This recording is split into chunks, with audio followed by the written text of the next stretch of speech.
Electronic media और जो YouTube channels ने जो इस शहर के लिए कोरोना महामारी जो फैली उस ताल्लुक़ से जो नुमाइंदगी की, प्रेस के ताल्लुक़ से हमारा ऐसा मानना है कि प्रेस के ताल्लुक़ से जो लोग मतलब ने आज तक कामकाज करते रहे, उसमें उर्दू मीडिया हमारा ज़्यादा मतलब ने उसका अमल दखल रहा। और उर्दू मीडिया होने के नाते सरकारी दफातर में और सरकारी अफसरान के सामने हमारी नुमाइंदगी नहीं हो पाती थी। हम कितना भी अच्छा बेहतर से बेहतर परफॉर्मेंस दे दें, लेकिन उसके बाद भी जो सरकारी अफसरान तक हमारी बात नहीं पहुंच पाती थी। ये आप लोगों ने जो इलेक्ट्रॉनिक मीडिया बनाया और एक ग्रुप के शक्ल उसको दी, मैं उस ताल्लुक़ से आप तमाम ही लोगों को मुबारकबाद दूंगा और जिन लोगों ने जद्दोजहद की उन्हें बिलखुसूस मुबारकबाद दूंगा कि उन्होंने इस शहर की नुमाइंदगी के लिए और इस शहर में बेलाग तरीके से बोलना, किसी की हाशिया बर्दारी ना करते हुए जो साफ बात है उसे आवाम तक पहुंचाना, इसमें आप तमाम ही लोगों ने जो नुमाइंदगी की उसके लिए मैं आपको तहे दिल से मुबारकबाद देता हूं और उम्मीद करता हूं कि आइंदा भी आप लोगों का ये कामकाज जारी रहेगा। कोरोना से मुताबिक क्या महसूस कर रहे हैं आप? क्या कोरोना से मुताबिक आप क्या बोलना चाहेंगे? कोरोना के ताल्लुक़ से मालेगांव शहर को एक अछूत की नज़र से देखा गया। हम लोग जब हमारा नुमाइंदा सुभाष भामरे और नासिक के लोग जब हम ये कहा करते थे कि मालेगांव वालों को आने मत दो, मालेगांव वालों का इलाज नहीं करना, यहाँ पर ऐसे ऐसे वाक़यात भी हुए कि जो पेशेंट गए उनको 4-4, 5-5 रोज़ तक ट्रीटमेंट नहीं होने दिया गया दुलिया में और नासिक में। उनका पहले कोरोना टेस्ट हुआ, उसके बाद मतलब ने उन लोग मरीज़ों को हाथ लगाया गया। लेकिन कोरोना के ताल्लुक़ से जो इस शहर ने जो पूरे महाराष्ट्र को और हिंदुस्तान को दिखाया कि मालेगांव शहर के आम लोग और बिलखुसूस यहाँ के डॉक्टर हजरात, यहाँ के प्रिंट मीडिया, इलेक्ट्रॉनिक मीडिया और तमाम लोगों ने, और ख़ास तौर से जो जमीयतुल उलमा और दीगर मजहबी जो तंजीमें हैं, अदारे हैं, उन लोगों ने जो कामकाज किए, आम आदमी को राहत पहुंचाने की बात की, ये असल में काबिल तकलीद है। और इसे जिस तरीके से यहाँ पर किया गया, अभी मैं कल जब कमिश्नर के पास गया तो कमिश्नर के इस ताल्लुक़ से मैंने बात की। मेरा एक मेमोरेंडम था, उसके बारे में मैं लास्ट में बताऊंगा इंशाल्लाह आपको। लेकिन जब उनसे मैंने कहा कि हाजी अब्दुल गफ्फार मलिक साहब जो हमारे प्रदेश के सदर हैं, उन्होंने मुझसे फ़ोन पर, जलगांव में रहते हैं वो, उन्होंने मुझसे फ़ोन पर कहा कि मालेगांव वालों ने ऐसा क्या किया कि यहाँ पर बिल्कुल कंट्रोल हो गया। तो मैंने उन्हें यही तमाम बातें उनके सामने रखी कि जो कोरोना महामारी थी, इसे हमने सब मिलकर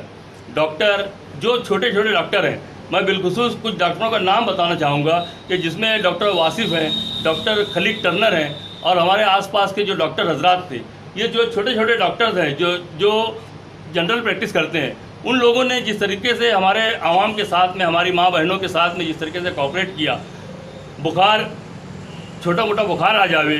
खांसी आ जाए, नज़ला आ जावे, और इस जो सिम्टम बताए गए हैं, उन सिम्टम की जैसे ही मतलब उन्हें मालूमात मिले तो हमारे जब लोग वहाँ पर गए तो डॉक्टर हमें अवेलेबल रहे और उन डॉक्टरों ने बर वक्त उसका इलाज किया। और अल्लाह का बहुत करम है कि मैंने जो कमिश्नर से कहा, मैं वो आपसे कहना चाहता हूँ कि मैंने कहा ये तमाम चीज़ें म्यूनसिपल कॉर्पोरेशन ने जो कामकाज किए, कलेक्टर ने जो,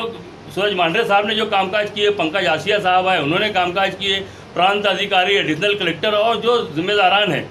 और इस खास तौर से जो छोटे डॉक्टर हैं, इन तमाम डॉक्टरों ने जो नुमाइंदगी की, जो कामकाज किए, उसके अलावा जो सबसे अहम जो चीज़ रही मेरी नज़र में, हमारी माँ बहनों की दुआएं, हमारे नमाजी हजरात की दुआएं। वो मस्जिद तक नहीं गए, लेकिन मोमिन का हथियार जो नमाज है, जो दुआ है, वो दुआ इस शहर के काम आई। और आज ये शहर, मैं समझता हूँ कि अगर हम लोग ये कहें कि कोरोना मुक्त है तो इससे कोई मतलब इन्हें मुबालगा आराई नहीं होगी। आज हमारे शहर में कोरोना के मरीज़ नहीं मिल रहे हैं, और जो लोग हमसे नफ़रत किया करते थे, नफ़रत की नज़र से हमको देखा करते थे, आज वहाँ पर जो आए दिन जो आप तमाम ही लोग जानते हैं कि पेशेंट जो निकलते हैं तो उसी जानिब निकलते हैं जिस जानिब तमाम रास्ते बंद कर दिए गए थे। आज महाराष्ट्र सरकार में एनसीपी संगठित पार्टी है, साथी दल है, और आप एनसीपी पार्टी के बहुत जूने अहदेदार हैं, तो आप अपनी पार्टी के जरिए मालेगांव शहर के लिए कुछ मुतालबात रखवाना चाहेंगे? मैं मालेगांव शहर राष्ट्रवादी कांग्रेस पार्टी अखिलेती सेल का सदर हूँ, लेकिन इंशाअल्लाह आप तमाम लोगों की दुआएं रहें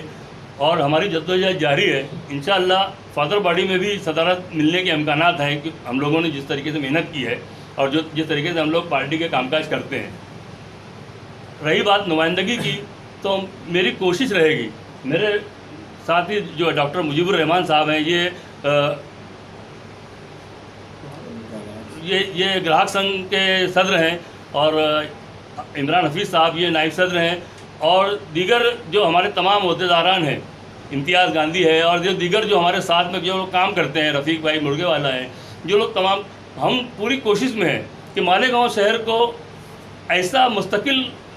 इलाज का ज़रिया दिया जाए और उस ताल्लुक़ से नुमाइंदगी की जाए कि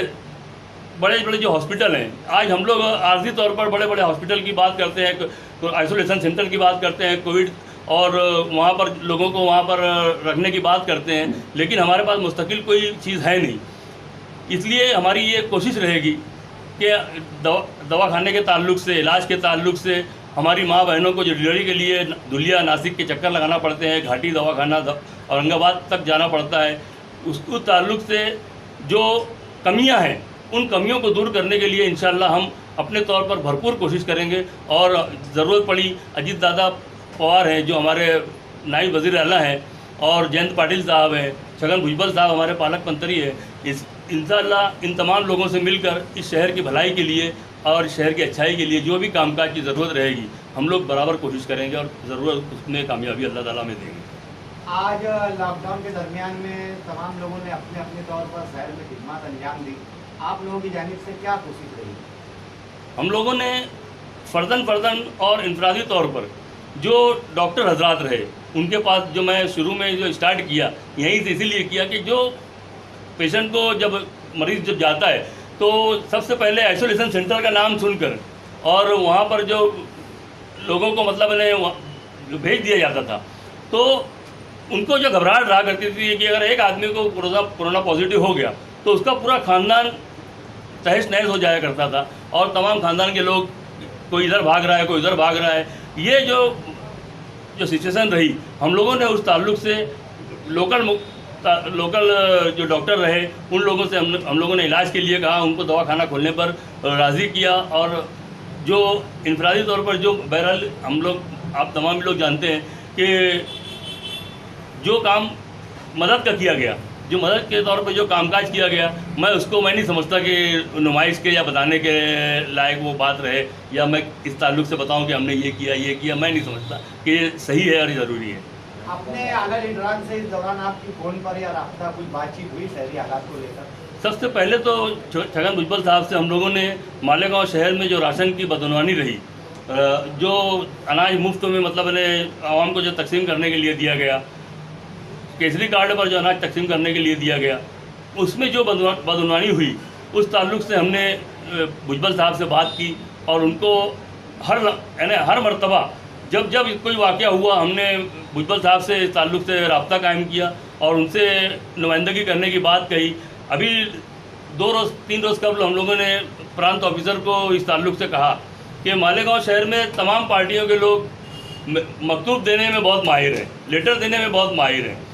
कोई काम हो मतलब जो सरकारी पॉलिसी के जो मामलात रहे, सरकारी पॉलिसी में है ये कि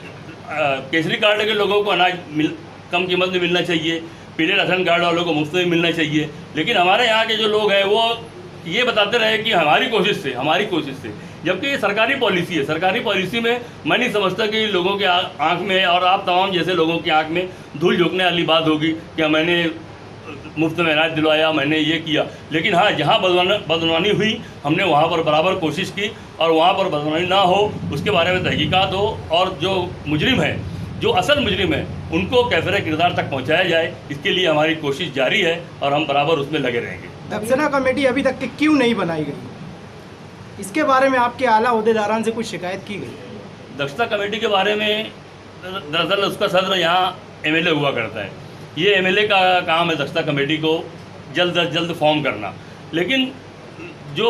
उसमें जो देरी हुई उसमें ये 3 महीने का जो पीरियड निकला, मैं समझता हूँ कि उसमें ये भी एक जिम्मेदारी, यानी एक जिम्मेदार रहा कि जो पीरियड जो गुजरा है लॉकडाउन का, उस लॉकडाउन के पीरियड की वजह से दक्षता कमेटी मैं समझता हूँ कि जल्द अज जल्द बनेगी। मैंने FDO के ताल्लुक से भी भुजबल साहब से कहा है कि मालेगांव शहर में परमानेंट FDO दिया जाए, और ये पार्ट टाइम वाले हमारे यहाँ चलेंगे नहीं। बार बार आप लोग पार्ट टाइम का आदमी देते हो। वहाँ पर DSO भी मौजूद था। जब मैंने 9 मार्च को भुजबल साहब से कहा FDO के ताल्लुक से, तो वहाँ पर DSO वहाँ पर मौजूद था, और DSO ने भी इस बात को कहने लगा कि वहाँ पर FDO है, मतलब कोई खरे हो रहे जो नाम के जो आदमी हैं वो वक्ती तौर पर है, आप हमें आप फिक्स आदमी दो, ताकि जो लोगों के कामकाज है विभक्त के, और जो मतलब जो राशन कार्ड में नाम बढ़ाना, नाम कम करना, इस ताल्लुक से कामकाज आसानी से हो, इसके लिए आप परमानेंट FDO हमको यहाँ पर मालेगांव शहर के लिए दो। अभी कारपोरेशन की जानिब से जो है तो राशन तकसीम किया जाना बाकी है, और वो मुद्दे को लेकर काफ़ी सियासत भी हो चुकी है, और आप अपोजिशन में, तो वो कारपोरेशन शहर में तकसीम होगा या नहीं, या होगा तो उसके ऊपर आप क्या बोलना चाहेंगे? देखिए, मैं कमिश्नर का आप तमाम लोगों के ज़रिए जो व्हाट्सएप पे जो डाला गया था, मैंने वो देखा है कि 2 लाख रुपया पर कारपोरेटर वो लोग देने की बात की है, और उस ताल्लुक से किट बनाकर देने वाली बात है। लेकिन इसमें भी आप तमाम लोग जानते हैं कि राजकारण हो रहा है, कि कोई बोलता है कि वो 50 लाख फंड जो मुफ्ती साहब का जो फंड है उस ताल्लुक से बात करो, कोई लोग बोलते हैं कारपोरेशन का फंड का मामला है, और उस ताल्लुक से कोई वाजे मतलब जो कमिश्नर ने अभी तक का कोई ऐसा इंडिकेशन नहीं दिया है कि फला तारीख से या फला कोई पीरियड नहीं दिया है कि यहाँ से राशन का तकसीम की बात की जाए। लेकिन हमारी कोशिश रहेगी, हम कमिश्नर से बराबर इसके लिए मिलेंगे, और पुरजोर तरीके से उससे मतलब कोशिश करेंगे कि जो गरीब आवाम है उसको राशन किट मिले, और ये मिलना ही चाहिए, ये उनका हक है। हारून अंसारी हॉस्पिटल से मुतालिक आपने जो कमिश्नर को लेटर दिया, आवाम तक बताएंगे क्या मामला है? मालेगांव शहर का ये जो मशरकी हिस्सा है ये बहुत बड़े रकबे पर मोहित करता है। ये तमाम आप रमज़ानपुरा तक चले जाइए, इस तरफ मालदा तक चले जाइए, ये बहुत बड़ा हिस्सा है। गोल्डन नगर से लेकर ये नयापुरे से लेकर गोल्डन नगर, फार्मेसी नगर, ये बहुत बड़ा हिस्सा है। यहाँ के आवाम को अगर दवाखाना जाना हो तो 40 रुपया जाने का, 40 रुपया आने का रिक्शे का खर्च लगता है। इस नियत से यहाँ पर ये दवाखाना जारी करने की बात की गई, उसका पीरियड तय किया गया कि 18 महीने में दवाखाना चालू हो जाएगा, लेकिन वो दवाखाना जारी नहीं हुआ। उलट कारपोरेशन ने अलग अलग हिस्सों में